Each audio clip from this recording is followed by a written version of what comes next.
Hello again, this is Michael Broussard, author and performer of Ask a Sex Abuse Survivor, an interactive theatrical show about my experiences as a survivor of childhood sexual abuse. Today I want to talk about triggers and flashbacks. Once again, I am not a medical professional. I am not giving medical advice. I am simply sharing my experience as a survivor of childhood sexual abuse.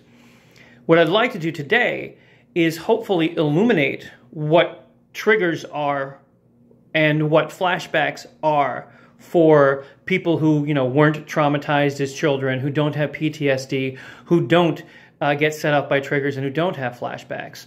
I'd like to try to use my experience to hopefully illuminate what that's like for people who may not understand it. Now, I'm about to talk about being triggered, and I'm about to talk about ending up in a flashback.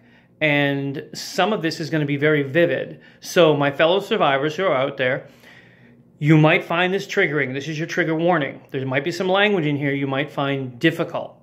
So now, I'll give you an example of a recent trigger. I was watching television not too long ago, and there was a commercial on for, Applebee's or something. And they were using home movie footage, 8mm home movie footage, from the early 1970s, or at least that's what it looked like to me. Now, I was abused in the early 1970s, so just seeing this immediately touched off a flashback for me. And now a flashback isn't just, oh, I remember the abuse and, I should just breathe and stop thinking about it. A flashback, it's a complete and total re-experiencing of the abuse. I could feel myself being pushed up onto a desk by my stepfather.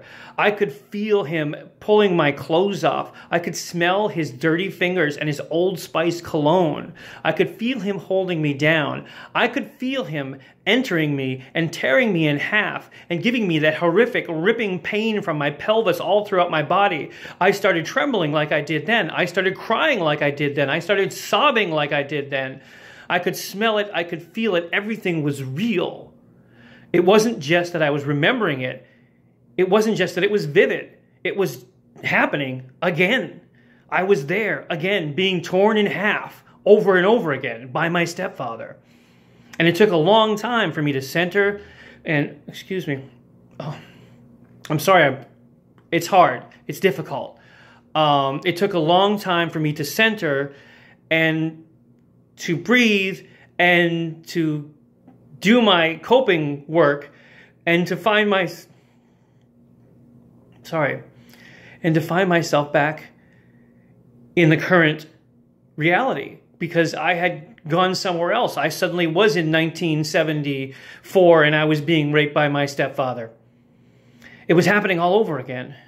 So it was a lot of hard work to just simply get back to the place I was actually standing and start to feel safe again.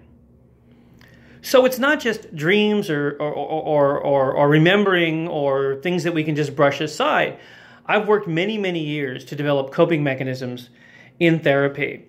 So when these flashbacks come up, I can work against them. I can deal with them. I can find my way back to my current safe reality.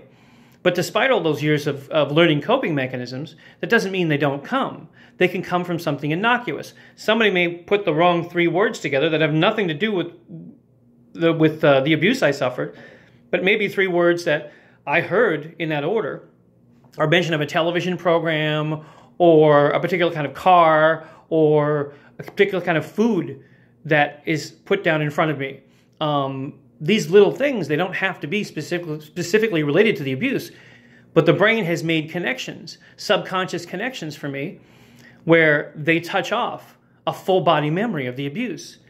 And it's hell to get back to center.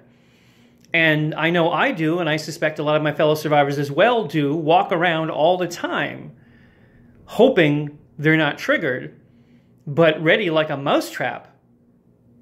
Despite their best efforts, despite their hard work, still ready to spring into a flashback like a mousetrap if the wrong thing happens, if the wrong kind of input occurs. So, we can avoid things that are about abuse. We can avoid things that are about rape. We can not read the news, which of course that's ridiculous. I have to read the news. We cannot, but that's the other thing is if the news gets to be too much, we have to back away and we have to give ourselves a safe space. But we can't avoid everything in life. We can't avoid every possible trigger since there's no way to know. And even if we did know, it would mean not living. So, we're all walking around with the potential of that trap springing and ending up in a flashback again.